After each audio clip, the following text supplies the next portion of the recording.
all, I want to introduce myself. My name is Indro Adinugroho. You can call me Indro. I will be a moderator for this discussion, for this small discussion, maybe online discussion itself. I don't know if it's able to share comments and thoughts and critics or maybe questions towards the YouTube. But yeah, let's start the discussion. I'm a researcher from Atma Jaya Institute of Public Policy, IPP, abbreviated as IPP. So, and also a lecturer from Faculty of Psychology at Atma Jaya Catholic University.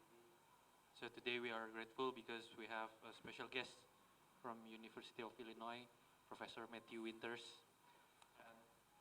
from Department of Political Science, if I'm not mistaken, right? I mean, he is an associate professor. His research covers many areas of politics, including political trust, foreign aid, and political corruption. The theme that he will present today, and I believe that he will share some insightful findings from his research today. Let me start with the introduction first. Maybe some of you think that corruption is a big issue, and also it can be used for political instrument for many politicians. Last month, actually, we have an issue, big issue. It's called Undang-Undang KPK yang baru, the new regulation for KPK, and it's kind of dilemmatic regulation for activists, for civil society. As we know, some of the demonstration addressed that the new regulation is to tap for tapping mechanism itself. So I think it's great to discuss here with Matt. Matt is having nice research about political corruption, political sophistication, voting, and maybe he can also talk a little bit about the relation with government policy. So I think without any further ado, so the time is yours, and I will help you to operate the slides. Okay, great. Well, thank you for the kind introduction. Is it going to be a problem if I stand, do you think? And thank you all for showing up. I appreciate that very much. So I do a lot of public opinion-based work, and in particular about how voters think about political corruption, and so that will be today's research, drawing on data from Brazil, and then I'm interested to hear from you how you think it applies about the Indonesian context.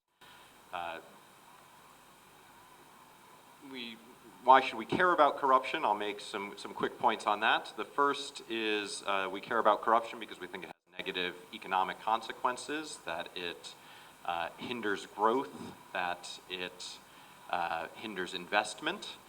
In addition, we think that corruption is problematic because, next slide, Indra, please. Because of political consequences, that when there are high levels of corruption in a country, it reduces political legitimacy, it reduces interpersonal trust, and there's some evidence that where there's corruption, there's reduced political participation. Perhaps we also care about corruption because,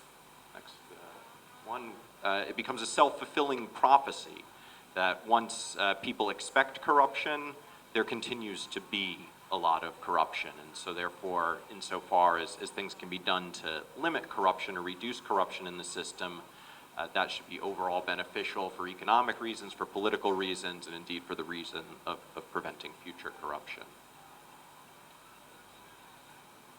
So people believe, I should have warned you, Indra, that there will be a ton of changes here. So people think that corruption is a problem. This is a survey from Transparency International's Global Corruption Barometer, and they asked people around the world how much of a problem is corruption in your country. Rank it from 1, where it's not a problem at all, to 5, where it's a very serious problem. A majority of respondents around the world, 51% of people around the world, said 5. The highest possible, that corruption is a very serious problem, and the global average was 4 out of 5 people saying that it was a serious problem. Here is specifically from Brazil. People are asked what's the most important problem facing the country today, and usually it's about 10% of people who are saying that it's corruption. and corruption is up there with issues like health or violence or unemployment. So it's frequently seen as a major problem. This is some work on the next slide that we did when there were some major protests in June of 2013. And these protests had started because there was an increase in the bus fare in the city of Sao Paulo. And so we asked people, what are the reasons for these protests? And people said, well, the bus fare increase, but then people also said corruption. So both a majority of people who were not participating in the protests and a majority of people who were participating in the protests said these protests are because there's so much corruption inside Brazilian society today. So if we think that corruption is problematic for economic reasons, if we think it's problematic for political reasons, then we have a normative interest in thinking about how we can combat corruption and thinking about whether or not voters will act to sanction corrupt politicians. On the one hand, there is evidence that voters vote against political corruption when they're aware of it. But something that's true about these studies is that very often the reaction is not so strong as to remove the corrupt politician from office, that many corrupt politicians get reelected and stay in office. And then across these studies, we also see variation in voters and the extent to which they'll vote against corruption.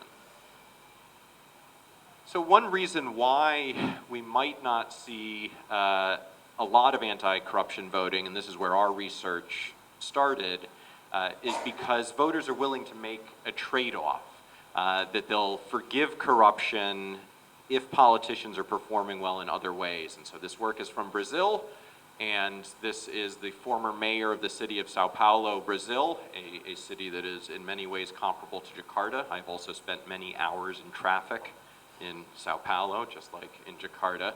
And so Paulo Maluf here, who was the mayor and then the governor of the state, he had a famous phrase, which I think will come up next on the slide, rouba mas faz. He robs, but he gets things done. So he's stealing, but he's building public works projects. And so voters are willing to continue supporting a politician like that. There are some other phrases similar to rouba mas faz. So the next one that will fly in is in Spanish, rouba pero hace obra, that he robs, but he makes works, he makes projects.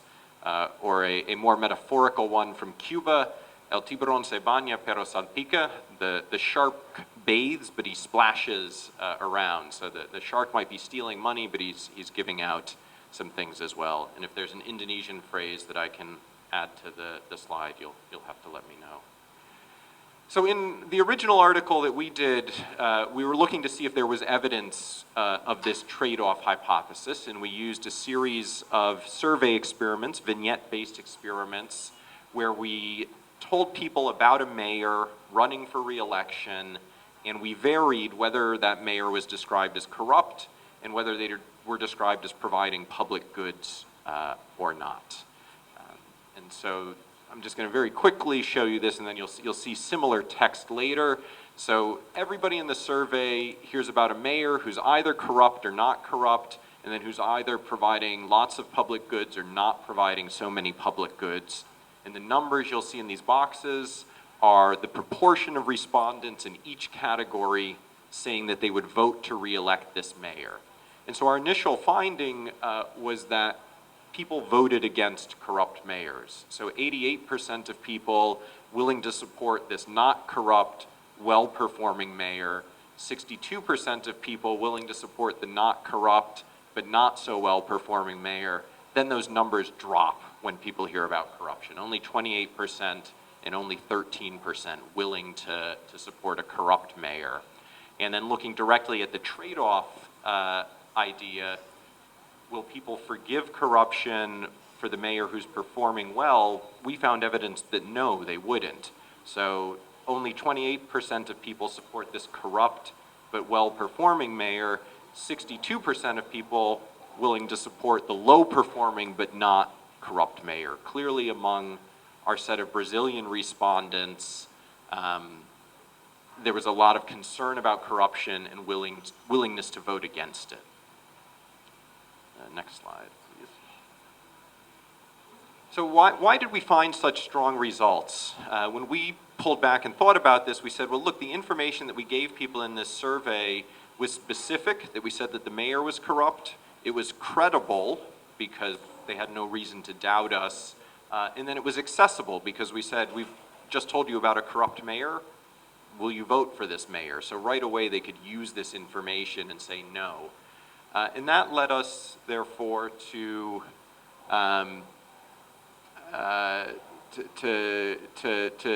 yeah, sorry. So I'll tell you where it led us in a second. So we thought that it was really an issue of voters not having information. And one of the other things that we found in this first survey was that Brazilians, 78% of Brazilians said it was very or somewhat common for politicians to take bribes. So they thought there was a lot of corruption out there. Then we asked them, have you personally ever voted for a corrupt politician? 77% said they had not. So 78% said politicians are all corrupt, and then almost the exact same percentage said, but I've never voted for a corrupt politician, which doesn't seem possible. So there's something about information not being out there. I do want to acknowledge that there are some other studies that find more evidence than we did for this trade-off hypothesis idea. So therefore, in 2 follow-up papers, we looked in more depth at these issues of credibility and specificity. And so with credibility, we're arguing that we should see, look, I snuck in a slide from Indonesia. That's a pretty good image there from Jakarta. With credibility, we thought that we would see different reactions to different sources of information, and where political sophistication is going to come into the story today is that we expect to see the strength of these reactions and the differences in these reactions vary by types of people, and I'm going to tell you why specifically. So here's how we're understanding credibility, that information is credible when the source doesn't have an incentive to lie about it. So this is something that's defined by the relationship between a source and a particular piece of information. So does the source have a reason to not be truthful about the piece of information? We want to be clear that this is distinct from affinity, which is how much an individual listener to information likes a source. And then what we expect is that in expectation, credible information should be accurate with greater frequency than less credible information. That's what a listener should think. And then in the literature, other people have found that yes, people pay attention to the credibility of information. So thinking about who in particular is going to be able to take a piece of information and say this is credible information or this is not credible information, we thought that the idea of people having more or less political sophistication would be useful for this. And so political sophistication is something that is a bundle of characteristics of individuals. As Snyderman, Brody, and Tetlock say, it's a tendency to pay close attention to politics, to be able to understand different arguments, and to be able to think in a cognitively complex way. Our expectation, right, is that somebody who scores high on political sophistication will have a higher capacity to evaluate the strategic incentives of sources and therefore to think that something is credible or not. Although it's worth noting that, that some of the findings in the literature that political sophisticates are actually the best able to engage in motivated reasoning where they think they can come up with an explanation to rationalize why something is not telling them what it might be telling them. So for corruption, for a valence issue, if this type of motivated reasoning applies to partisan issues, for a valence issue like corruption, we really do expect to see sophisticates discerning more, and in fact, that's what I'm going to show you in our empirical results. So this is going to be another survey experiment, so I'm going to show you the text here. So everybody who took this survey, we said, imagine that you live in a neighborhood similar to your own, but in a different city in Brazil. Let's call the mayor of that hypothetical city in which you live Carlos, a very common Brazilian name. imagine that Mayor Carlos is running for re-election. During the 4 years he's been mayor, the municipality has experienced a number of improvements, including good economic growth, good health services, and transportation. So we gave people positive performance information here. They're hearing about a well-performing mayor. In the control condition, that's all they heard. We had a condition where we said the mayor does not take bribes, and then we had a set of corruption conditions. So it's well known that the mayor takes bribes. We didn't have a source there. Our credible information was where a federal audit, so a national government audit, said that the mayor had been taking bribes. We expected this to resonate with Brazilian voters because this system exists and is very well respected. So there's a national auditing institution that goes around to the different municipalities. It chooses them by random chance in a lottery. If you're chosen, you get audited, and then that federal audit information is released to the general public. For the less credible condition, it was an opposition party accusing the mayor. And so if people are thinking strategically, they should think that this information is less likely to be true because an opposition party has strategic incentives to lie, to spread false information. We also had more and less specific accusations, but I won't be talking about that part of the research today. One more. So these are the overall results. This is, again, on a 4-point scale. How likely are you to vote for the mayor? And so we have this very well-performing mayor. We say nothing about corruption, and people are quite likely to vote for him. Lots of 3s and 4s in the responses. When we tell people explicitly that the mayor is not corrupt, we actually get the same willingness to vote for that mayor. Then we have the corruption conditions, and when a mayor is accused of corruption, people are less likely to say that they'll vote for that mayor, and that is strongest when those accusations are credible, and the difference here between the more credible accusations and the less credible accusations is statistically significant. So credible information in the overall sample works the way that we would expect, that voters want to punish corruption, and particularly so when those accusations are credible accusations. The next question then is whether we see this in particular among political sophisticates.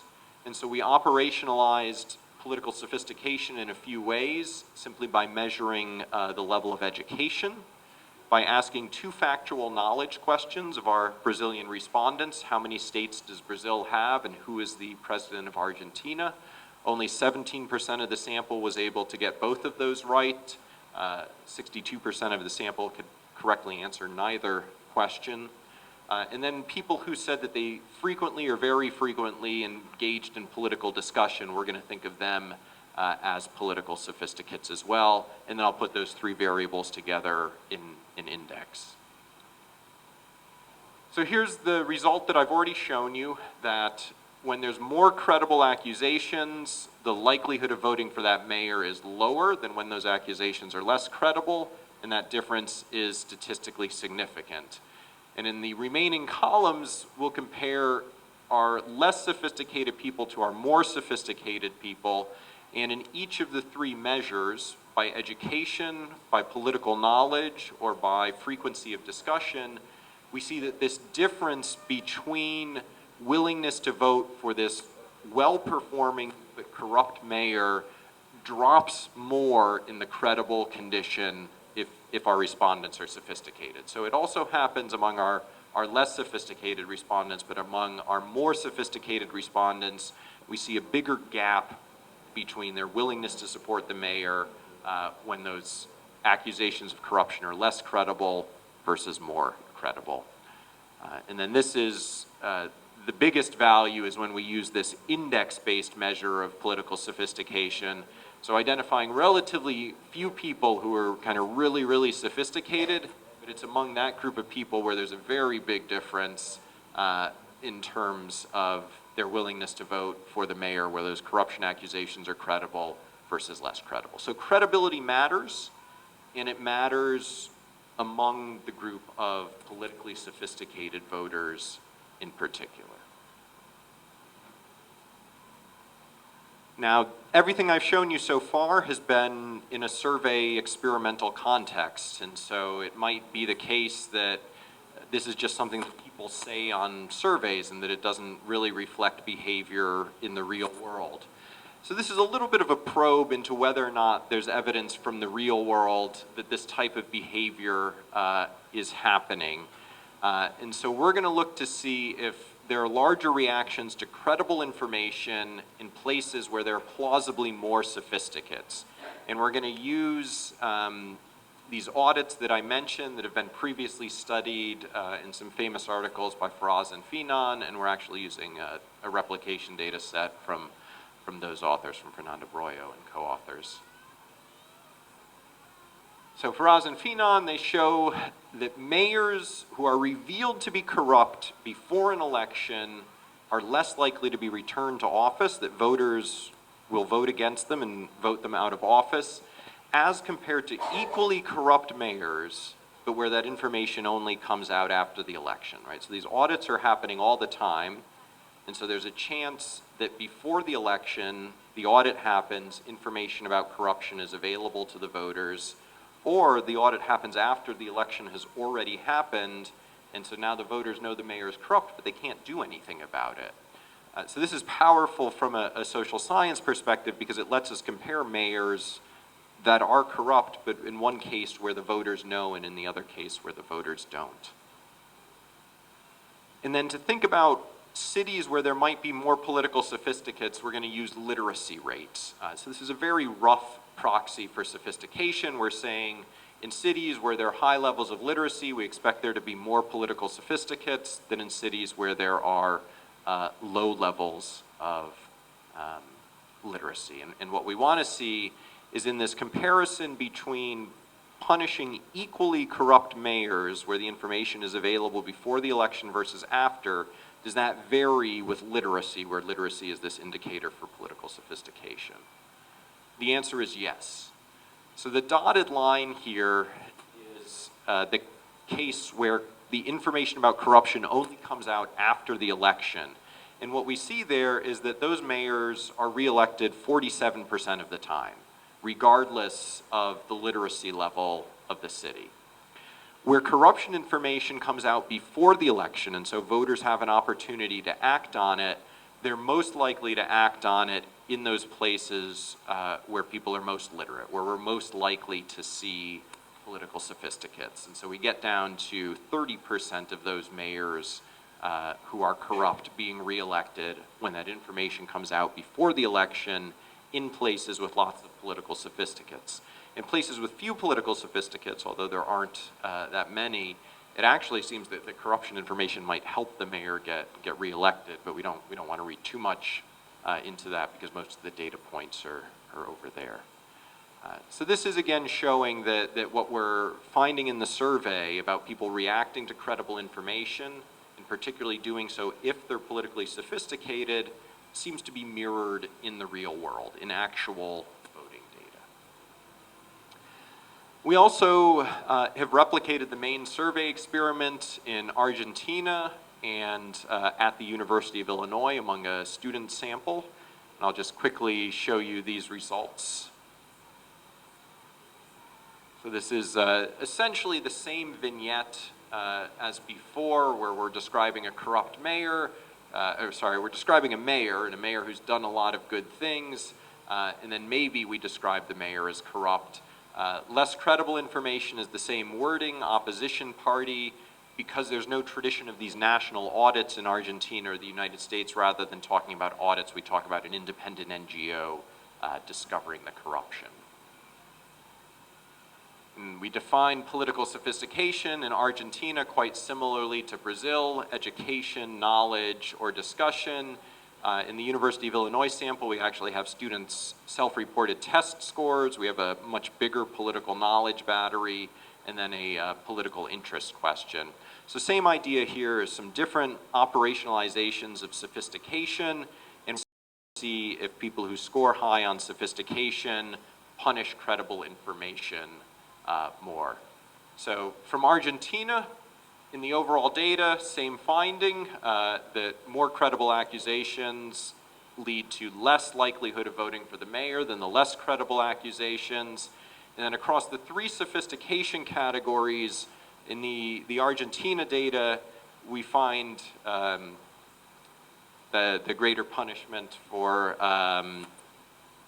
the more credible information in two of the three categories. So more educated people and more politically knowledgeable people are punishing when those accusations are corrupt. In the third category, we don't find it. This is the student sample in the United States. Once again, same main result. And then when we look at the different sophistication groups, we again see higher levels of punishment here in all three of the more politically sophisticated groups. And in particular, among those students who scored high on the political knowledge scale, almost a full point difference in their willingness to say that they would vote for this corrupt mayor when they've heard credible accusations. So here's what I've shown you, is that in three different contexts, Brazil, Argentina, the United States, that people distinguish between credible and less credible information when they're giving information about political corruption, and in particular, political sophisticates do so. And so what are the implications of this research then for government policy in the anti-corruption realm if we're trying to fight corruption? So if reactions to corruption are stronger when the information about corruption comes from a credible source, that is a source without incentives to present information, to misrepresent information, then it's good to have a credible source. So in the Brazil context, it's this central government auditing agency, the CJU, that had this credibility, and so voters could act on corruption information because they were more likely to believe it. So in the Indonesian context, there's not this same pattern of auditing every city on a random basis, so the KPK doesn't operate the way the CJU does, and then as we've just discussed, there may in fact be decreasing kind of credibility of the KPK's independence, but having an institution that is able to call actors in the political system corrupt and have people believe that, that's what will lead to voters taking anti-corruption voting and voting in a way that punishes corruption. The other thing that this research has shown is that political sophistication matters. And so we have perhaps an educational goal here of getting more people into the political system who are thinking in the terms that we think are necessary, who are thinking about the different strategic incentives of actors in order to help other individuals, other voters, know how to act, know what information they should be acting on. And so civic education needs to be honest about the strategic incentives that political actors have, because for people to make good voting decisions based on politician performance, they need to be thinking through the quality of the information in ways that I hope I've described for you today. I'll finally tell you where we're going with this research program right now. So I think I failed to say this at the beginning of the talk, but all of this work is joint with Rebecca White-Shapiro from Brown University. And so we've been thinking a lot about the ways in which we measure political sophistication and how best to do this, because we're not convinced that the set of political knowledge measures that we've inherited from the study of US politics is really the best measures for Brazil or the best set of measures for Indonesia. So we've been trying to think about how to ask questions that identify political sophisticates in places where informal institutions are more important to decision making than they are in the US and European context, or where institutional rules change with frequency. What type of questions should you use? And so we've been playing around with new types of knowledge questions, and also with questions that just measure people's cognitive sophistication, their ability to think strategically. And if the conversation takes us there, I can show you some of the things we've done so far. Then we're moving to think about the relationship between political sophistication and getting access to public services. So I've shown you work that is about voting. A lot of the literature on political sophistication and political knowledge traditionally is literature that is trying to say which people make good voting choices, which people make the right voting choices. And what we want to say is, yes, voting is really important, but people also interact with the government in many other ways, and very frequently they're interacting with government bureaucrats, not with elected officials. So does political sophistication play a role in helping people get access to government services? Does it play a role in predicting who is good at navigating the government bureaucracy? And so we've started to do some work in that area, which again, I'd be happy to talk more about. You're welcome to send questions and comments.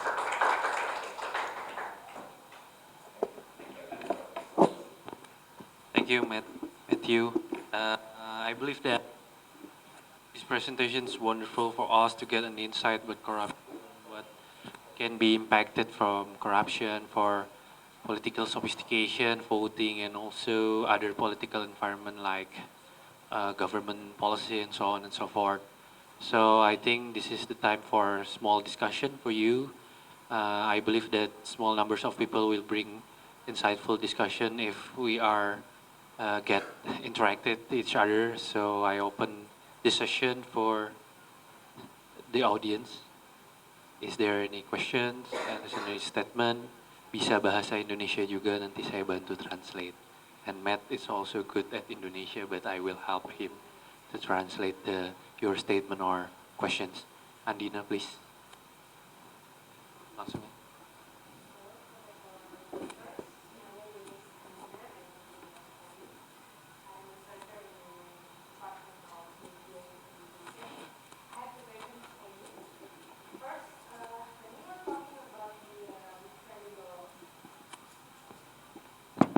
When you were talking about the credible information, did you also ask them about the platform from where they get the information? Because I know a lot of people who will believe whatever they see on Facebook while not believing anything that their peer group from, different religion or different political parties suggest. So did you also talk about that?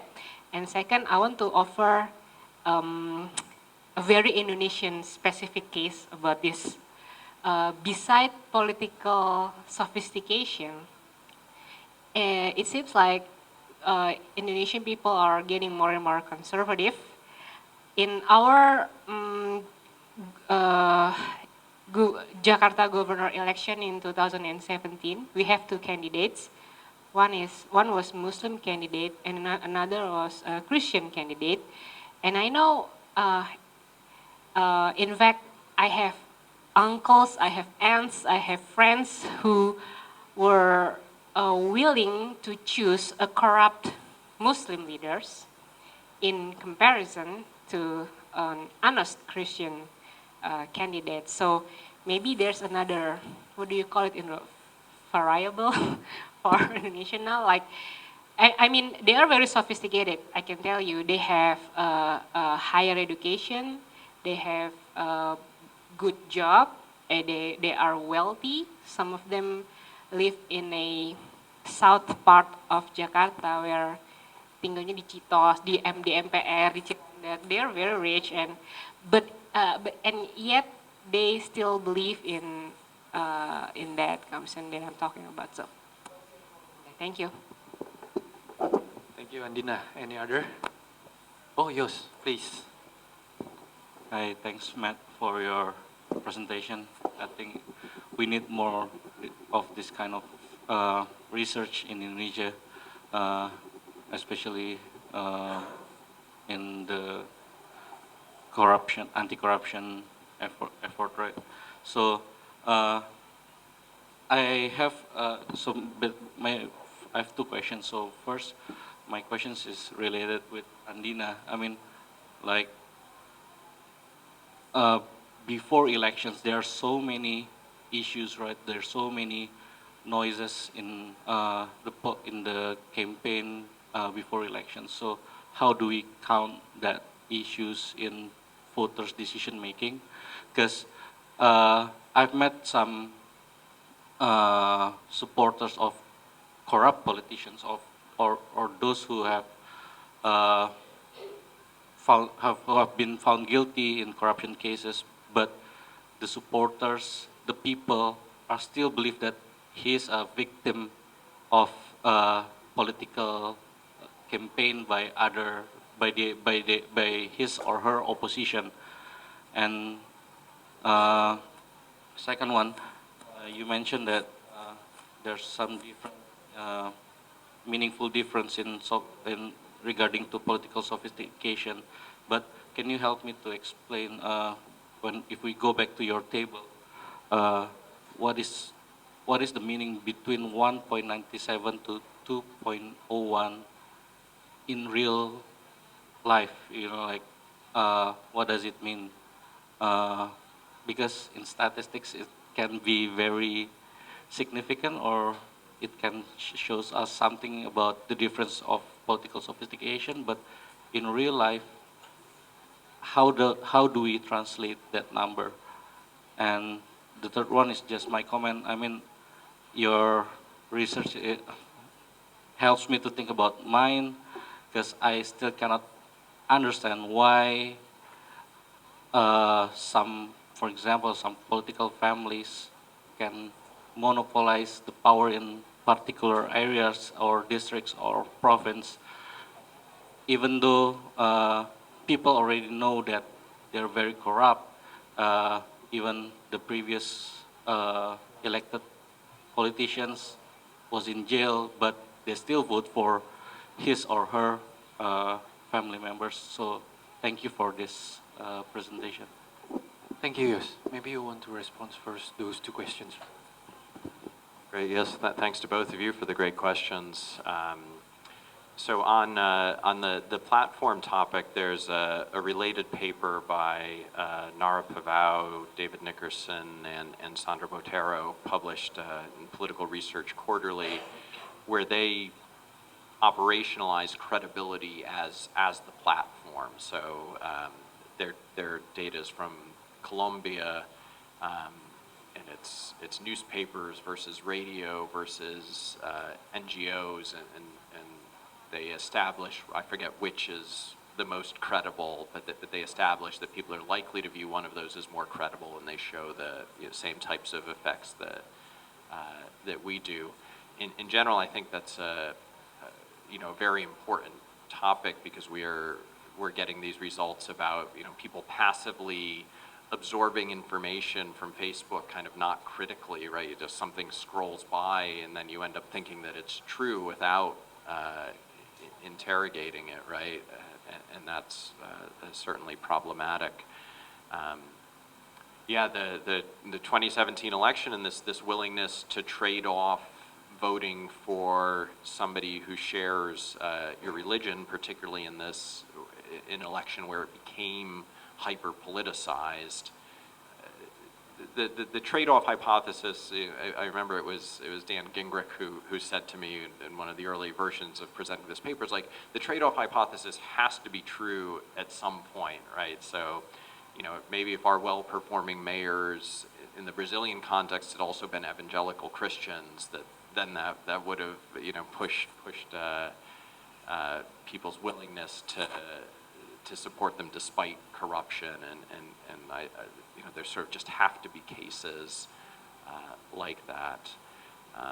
So that's also Yosa's question, and I'll take the opportunity to plug my student Sang-Hoon Kim here, who's with me today, and he has a working paper looking at the extent to which different types of political partisans will forgive corruption. And he finds this interesting pattern in Korean data, right, where supporters of the previous ruling party in Korea, the political party that was linked with the authoritarian regime of Park Chung-hee, those particular types of partisans are willing to ignore corruption to a much greater extent than other types of partisans. So there do seem to be certain groups of people who have these political loyalties that are so strong that our results wouldn't hold among those groups. And I think, Yos, your second point on people seeing corruption charges as politically motivated, well, I think that's where helping people understand what information is more or less credible or how to think through the degree of political motivation is what policy suggestion that comes out of this. I agree that that's a real challenge, right? It's given people's motivated biases to think that something that goes against their favored candidate must be politically motivated, and then willingness to accept charges against somebody they don't like. It's hard to get humans just in general to step back and really think critically, but that's what I think I'm pointing toward. Thank you for the nudge on substantive interpretation of what our 4-point scale means. So I was trying to, for kind of that biggest effect there, which is 3/4 of a point on a 4-point scale. So if we were to take that scale, everybody who said 1 or 2 is going to vote against, and everybody who says 3 or 4 is going to vote for, that would be a pretty substantial proportion of people then who would be switching their votes based on this information. Again, it's in the survey context. Would they do that in real life in this much more complicated information environment? The results I showed you from actual voting data suggest yes, and the Fraz and Finan findings suggest yes.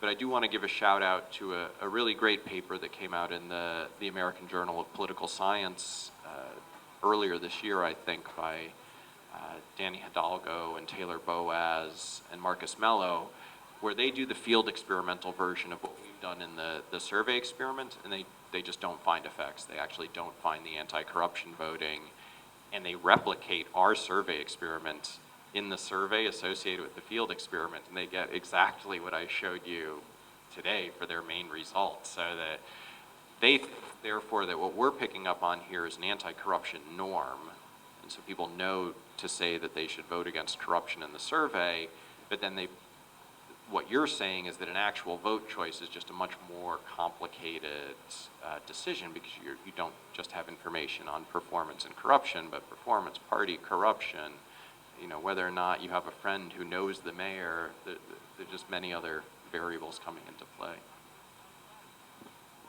Thank you, Matt. Is there any other questions, statement, or critics? It's also applicable, right? I mean, you have critics. Yes, sure.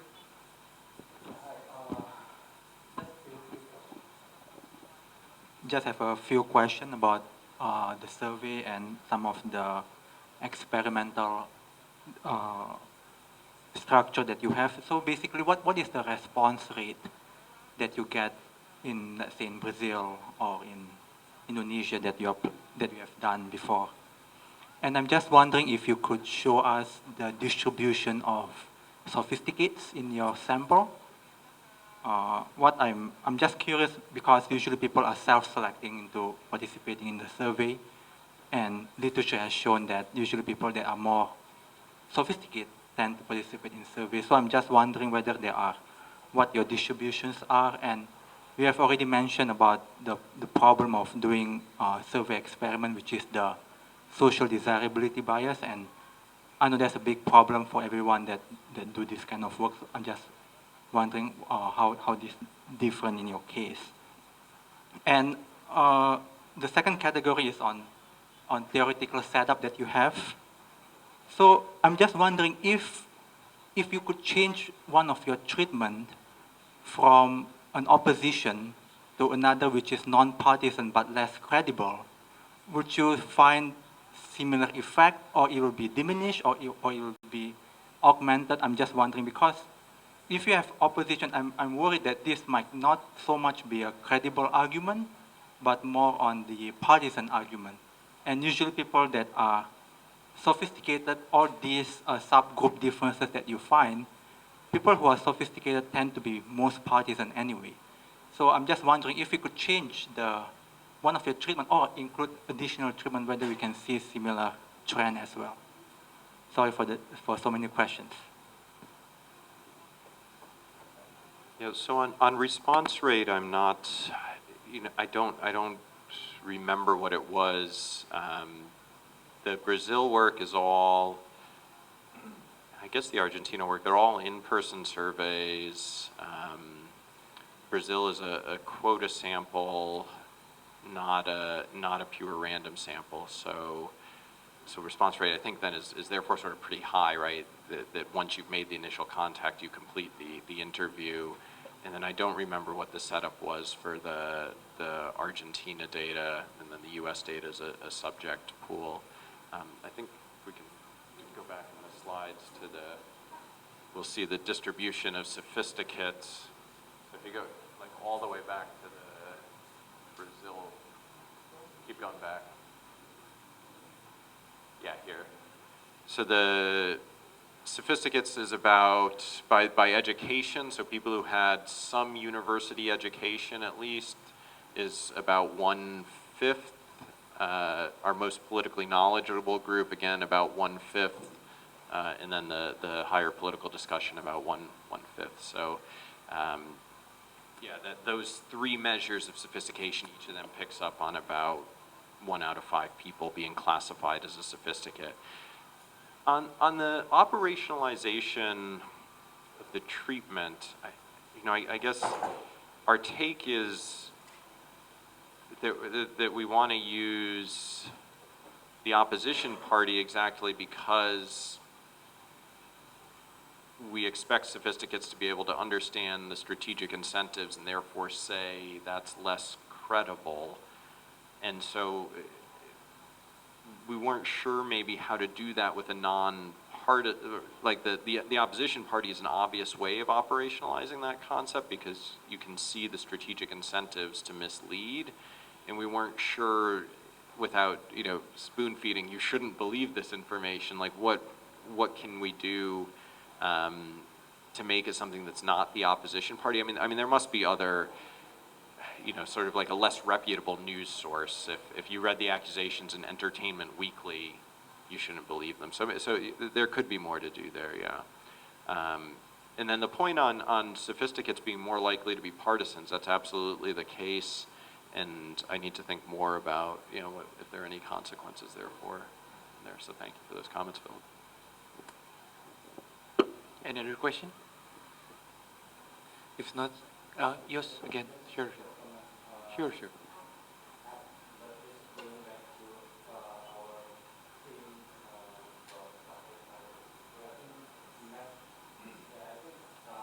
Matt's paper really helped us to understand about the dynamics in the past couple weeks, right? I mean, it's like there's a systematic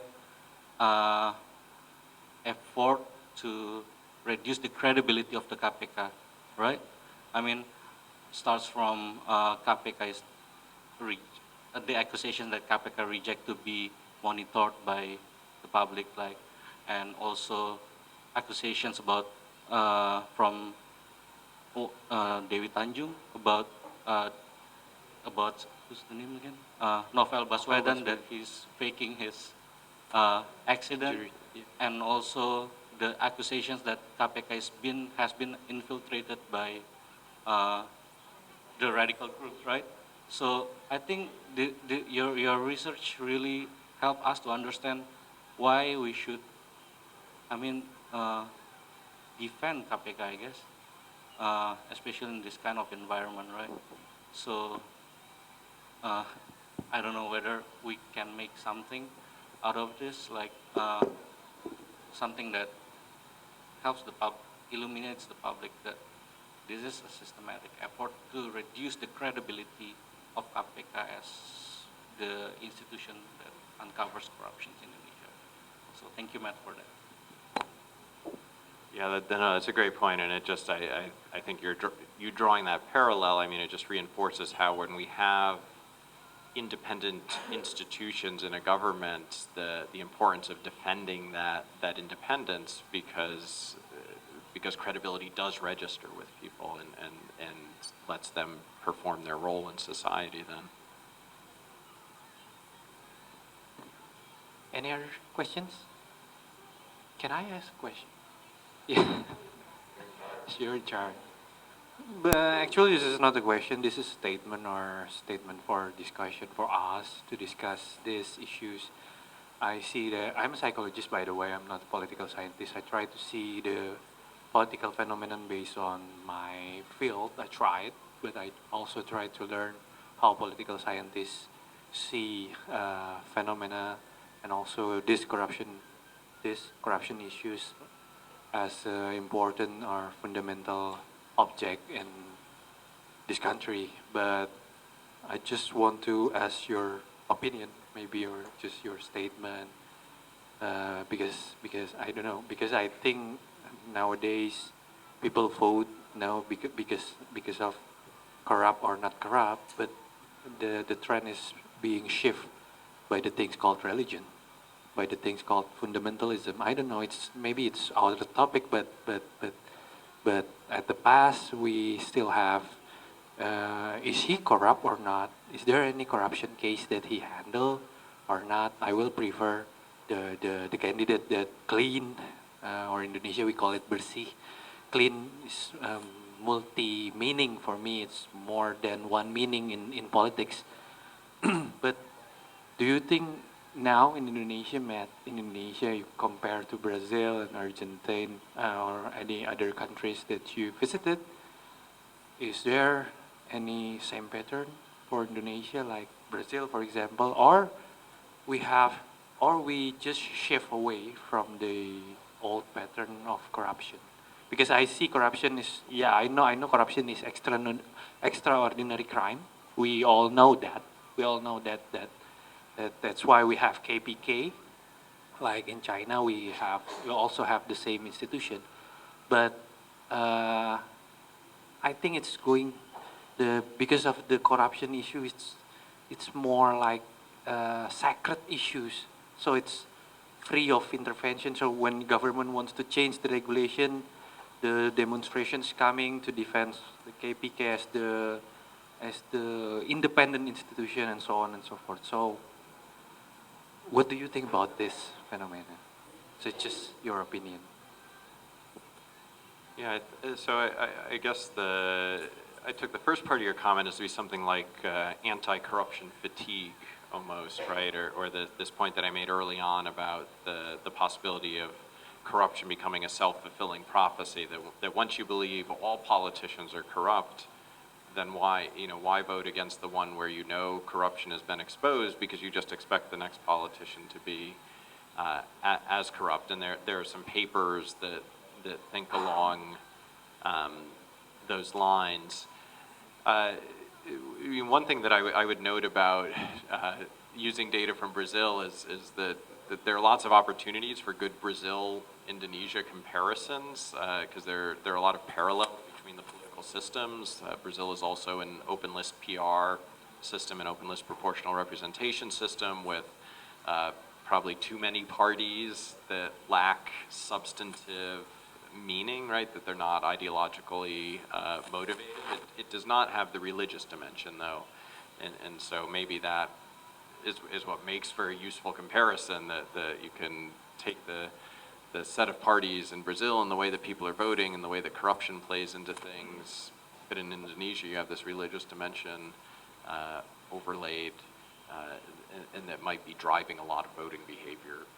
Or that certainly seems to be driving a lot of voting behavior these days. Thank you, Matt. Is there any questions or statements? Bisa bahasa Indonesia? Oh, boleh. Please, Andi.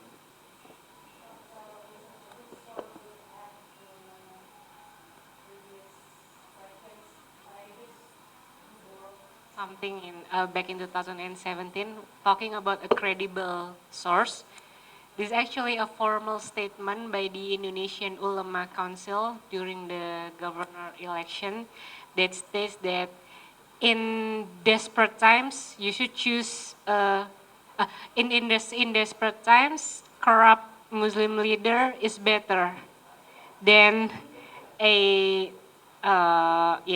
clean and non-Muslim leader. minority Yeah, because his reason. His name is Abdus Somad Bukhari. especially apparently from East Java family. He said that there are two parts for a Muslim, akidah or creed, and akhlak, or what do you call it, akhlak? Personality or like habit, and Moral. you can have akhlak or personality or habit can be changed, but not the creed.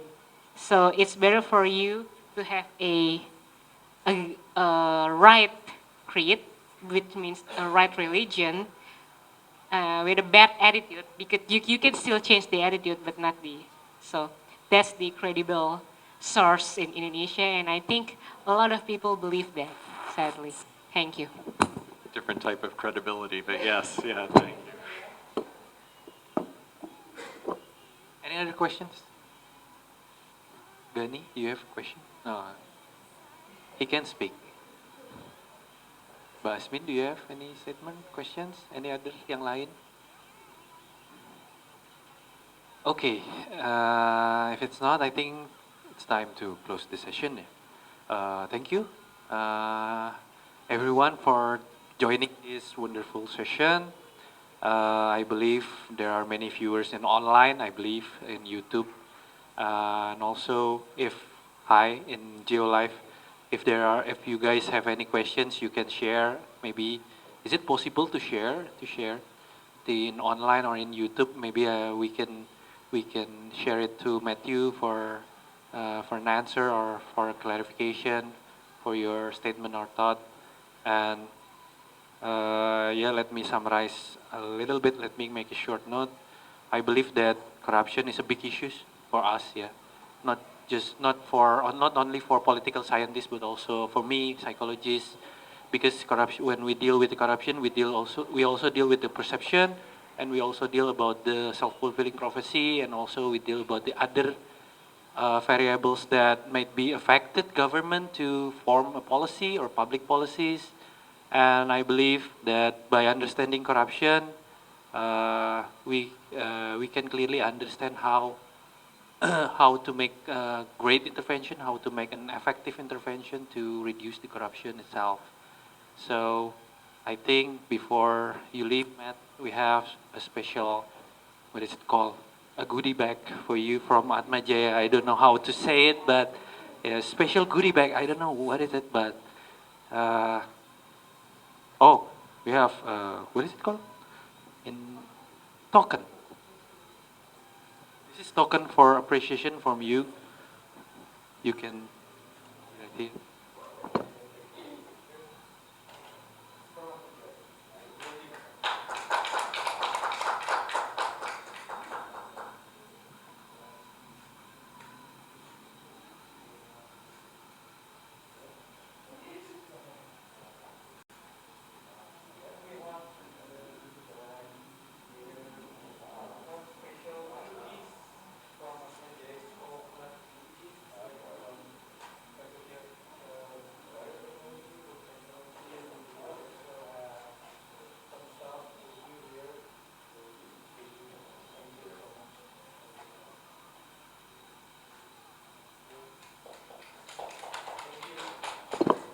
terima kasih semuanya teman-teman.